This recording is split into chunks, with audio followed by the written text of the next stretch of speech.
PDIP misalnya bilang Jokowi pengkhianat, mengkhianati PDIP.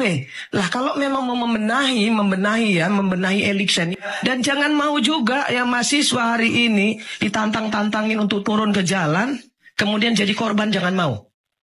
Belalah harkat martabat rakyat. Anda semua adik-adikku, anak-anakku, berdiri di depan untuk rakyat, bukan untuk partai politik. Bukan untuk partai politik. Ya saya kira memang harus diakui Jokowi sampai hari ini magnet politiknya cukup kuat ya. Sekalipun tak lagi jadi presiden, tapi tuah politik Jokowi itu masih dianggap penting dan signifikan. Yang kedua, Jokowi tentu juga ingin menunjukkan kepada lawan-lawan politiknya, khususnya kepada PDIP, bahwa orang-orang Jokowi yang bertanding di pilkada, baik di Jakarta dan di Jawa Tengah, itu bisa dimenangkan. Jokowi ingin menunjukkan bahwa dalam pemilu tidak pernah kalah. Dalam pilkada akan dilanjutkan, Jokowi ingin disebut tidak akan pernah kalah. Assalamualaikum warahmatullahi wabarakatuh. Balik lagi di channel Akbar CK. Pemirsa, ini ada momen di mana Ibu Irma Chaniago yang biasa disapa Bu Irma itu dengan keras mengkritik PDIP langsung di depan Sekjen PDIP Hasto Kristianto. Dan juga ini nanti ada momen di mana Adi Prayitno ya pernyataannya itu terkait Pak Jokowi, magnet Pak Jokowi di pilkada kali ini ya, maupun di Jakarta, di Jawa Tengah, itu masih efeknya masih sangat luar biasa. Tak perlu berlama-lama, langsung aja kita saksikan videonya berikut ini. Tapi menarik loh Mas Adi, tadi yang Bang Don lempar pertama kali soal tajinya Pak D Jokowi. Bagaimana Anda melihatnya? Ya saya kira memang harus diakui Jokowi sampai hari ini magnet politiknya cukup kuat ya. Jadi wajar kalau kemudian Jawa Tengah itu merupakan salah satu pilkada yang menjadi epicentrum, dipelototi oleh banyak orang terkait dengan pertarungan Jokowi versus PDIP dan Jokowi versus Megawati Soekarno Putri. Yang lain mungkin terjadi perdebatan, rivalitas yang serius, tapi tidak seserius bagaimana pertempuran orang. Ini replika Pilpres 2024 ada di Jawa Tengah. Ya tetap katanya di DKI juga mirip. Nah, termasuk juga di DKI. Karena ada faktor Jokowi versus jagoan dari PDIP. Ini kan kemudian publik menyederhanakan bahwa di dua provinsi ini adalah tanding ulang antara kekuatan politik Jokowi dengan kekuatan politik PDIP dan Megawati Soekarno Putri. Tak perlu lagi ditutup-tutupi. Kepentingannya apa sebetulnya seorang Jokowi cawe-cawe terus-menerus, karena banyak sekali kritik yang mengatakan kayaknya kekuasaan itu ediktif ya. Sama Mas. Itu ya satu argumen saya secara sederhana. Jokowi juga ingin tunjukkan kepada publik, sekalipun tak lagi jadi presiden, tapi tuah politik Jokowi itu masih dianggap penting dan signifikan. Yang kedua, Jokowi tentu juga ingin menunjukkan kepada lawan-lawan politiknya, khususnya kepada PDIP, bahwa orang-orang Jokowi yang bertanding di pilkada, baik di Jakarta dan di Jawa Tengah, itu bisa dimenangkan. Nah, itu yang saya kira di awal saya mengatakan ini adalah residu Pilpres. Kalau Jokowi misalnya kalah dengan yang lain, ya mungkin tidak terlampau menyakitkan. Tapi kalau kalah sama PDIP, beda ceritanya. Begitu kalau terjadi seperti itu. Nah makanya bagi saya wajar kalau kemudian banyak yang menganggap Jakarta dan Jawa Tengah ini adalah menjadi pilkada pertaruhan politik Jokowi dengan pertaruhan politik PDIP Megawati Soekarno Putri. Mungkin sederhananya memang masih ada kartu truf yang sangat kuat untuk kemudian meyakinkan publik bahwa dia akan memenangkan cawe-cawe itu. Ya sebenarnya pemilih di bawah ini kan menganggap Jokowi jejak politiknya di Jawa Tengah dan Jakarta masih ada. Terlepas dari berapapun jumlah persentasenya. Itu yang sepertinya membuat kenapa Jokowi itu harus tampil ke publik, memberikan dukungan secara terbuka kepada Lutfi dan Ridwan Kamil. Dan tidak ada yang melarang Jokowi untuk mengendorse siapapun kan? Nah per hari ini tak bisa lagi Jokowi disebut cawe-cawe karena sudah rakyat biasa seperti kita, Pak. Iya rakyat biasa, tetapi karena dia mantan presiden, orang tetap mempersoalkannya, kira-kira begitulah. Nah itu yang saya kira tinggal diuji seberapa kuat sebenarnya endorsement dukungan politik yang diberikan oleh Jokowi baik di Jawa Tengah ataupun di Jakarta. Tentu waktulah yang akan menjawab segala-galanya, karena ada kecenderungan seseorang kalau sudah tak lagi menjadi pejabat publik, aura kebintangannya itu berkurang. Betul. Ya. Calon itu akan menolak, Bang, di-endorse oleh orang yang memang resistensinya kuat. Karena Pak Lutfi menerima. Tapi kalau calonnya melemah, apa boleh buat kan?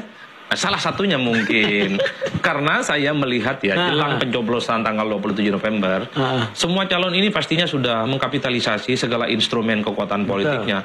Instrumen elit kunci, ada pakai artis, pakai tokoh lokal, pakai tokoh-tokoh pemuda, kemudian asosiasi-asosiasi organisasi politik, sayap kanan, sayap kiri. Karena dalam demokrasi langsung satu suara itu penting. Secara statistik tidak mungkin ada angka 10 tanpa ada angka 1. Jokowi sepertinya berhitung juga, sekalipun misalnya harus disebut Jakarta itu bukan basisnya Jokowi, tapi setidaknya Jokowi masih bisa mengamplifikasi sedikit banyak kekuatan politiknya untuk mendukung Ridwan Kamil dan Suswono memenangkan pertarungan di Jakarta. Kan gitu jalan ceritanya yang kita tangkap. Iya. Cuman tidak terbayang kalau saya kalah karena melawan Jokowi, saya bilang oh wajar gitu. Tetapi andai kata endorsement itu tidak efektif dan tidak mencapai tujuannya, akan terjadi. Ya ini yang saya sebut. Ini kalau di awal saya sebutkan adalah pertarungan hidup mati Jokowi, hidup mati PDIP dan Megawati. Ini ada di atasnya lagi, Bang. Ini pertaruhan harga diri. Harga diri atau gengsi? Harga diri dan gengsi, Bang. Harga diri dan gengsi. Kalau melihat riwayatnya Bu Mega, mungkin gengsi dan harga diri itu beda tipis ya, Mas Adi ya. Artinya kita lihat waktu hubungan komunikasinya Bu Mega dengan Pak SBY, ya kan? Ya. Ini bukan hanya soal siapa yang di-endorse gitu. Nah, kalau Anda melihat ini panggung buat siapa sebenarnya nih? Buat Jokowi atau buat calon yang bertarung? Kalau dari segi Jokowi sebenarnya, Jokowi ini tidak ingin kelihatan sebagai orang yang tidak punya kekuatan politik setelah nggak jadi presiden. Jadi Jokowi ingin bilang bahwa orang-orang terbaiknya yang selama ini dianggap sebagai Jokowismen itu menang dalam pilkada.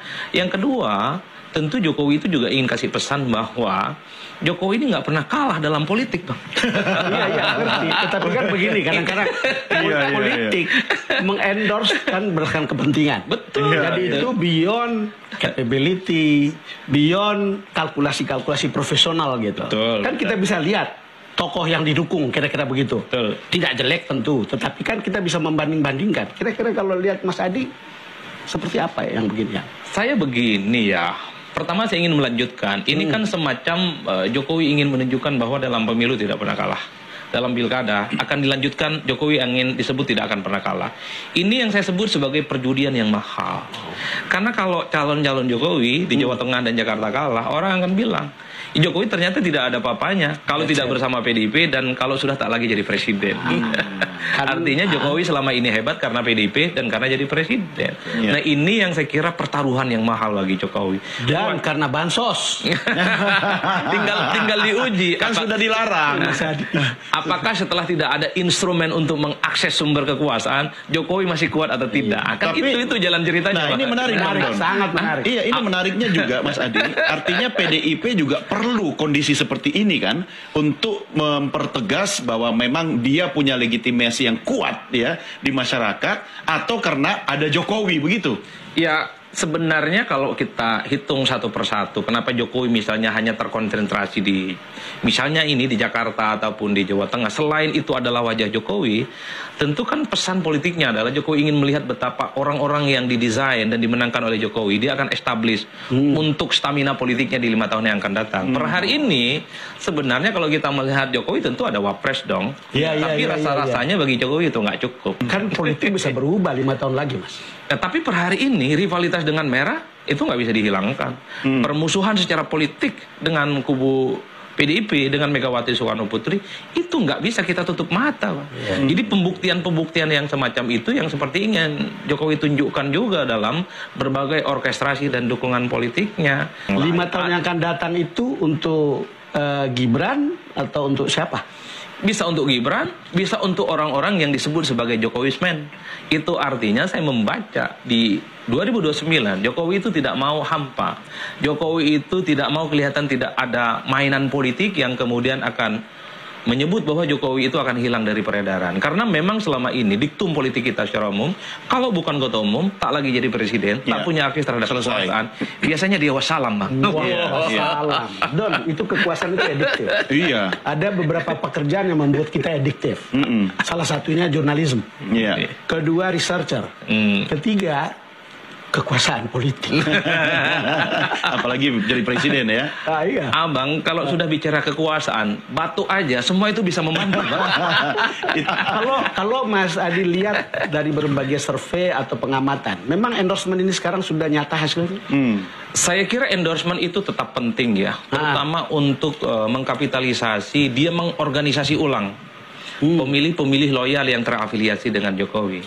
Begitupun di Jakarta, terlepas dari persentase kecil dan besarnya, Jokowi sepertinya juga punya keyakinan orang Jakarta dalam banyak hal masih bisa diajak untuk memilih Ridwan Kamil dan Suswono. Itulah yang saya sebutkan, endorsement politik elit-elit kunci itu menjadi penting. Jadi tidak mengherankan kalau belakangan ini yang kita lihat, yang memberikan endorsement politik itu bukan hanya Jokowi, tapi juga Anies Baswedan, bahkan Ahok juga diseret-seret juga. Bahkan Pak Prabowo yang ada di luar negeri juga diseret-seret juga memberikan dukungan politiknya. Jadi jangan juga PDIP mau ngomong bahwa yang salah itu semua Jokowi. Enggak, kita semua salah. Saya sebagai orang partai politik, saya sebagai salah satu pimpinan di Nasdem, saya bilang partai politik yang paling salah. Yang mengendorse si Samsul siapa? Partai politik. Nah, yang ngendorse Samsul itu kan partai politik. Bapaknya senang-senang aja di endorse. Terus Pak PDIP misalnya bilang Jokowi mengkhianati PDIP. Lah kalau memang mau membenahi Elixen ini, nggak perlu dong ribut-ribut. Oh Jokowi nggak lagi bersama dengan PDIP, nggak perlu. Cuek aja, PDIP juga bisa kok. Kan itu harusnya. Tapi kan PDIP ribut. Kenapa Jokowi minggat dari PDIP? Kan itu adik-adikku. Dan jangan mau juga yang mahasiswa hari ini ditantang-tantangin untuk turun ke jalan, kemudian jadi korban, jangan mau. Belalah harkat martabat rakyat. Anda semua adik-adikku, anak-anakku, berdiri di depan untuk rakyat. Bukan untuk partai politik. Bukan untuk partai politik. Bukan untuk kekuasaan, nggak usah.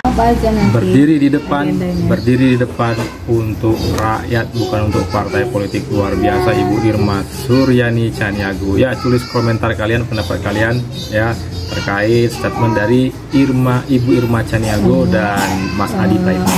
Akhiri, assalamualaikum warahmatullahi wabarakatuh. Salam sehat selalu.